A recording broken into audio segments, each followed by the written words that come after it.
here. Our message and what we want out of this is very simple. The president wants to keep the government open. He wants to keep the government funded.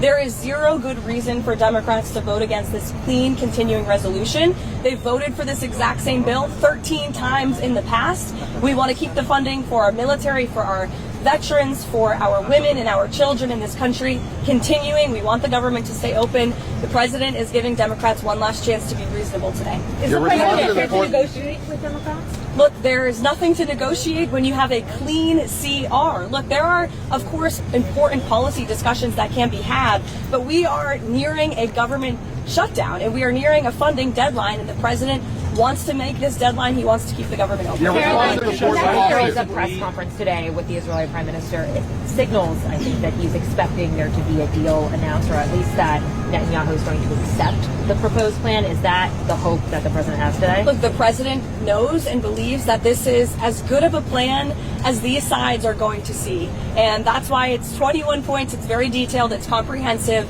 The president has been working tirelessly on this. He speaks to, Prime Minister Netanyahu all of the time, of course. He's in constant correspondence. But he's also taken a lot of time to speak with our Arab partners and allies in the Middle East.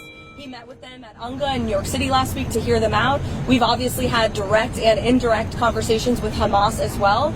And ultimately, the president knows when you get to a good deal, both sides are going to leave a little bit unhappy. But we need this conflict to end. The president's made that very clear. He wants to see the killing stop. Is the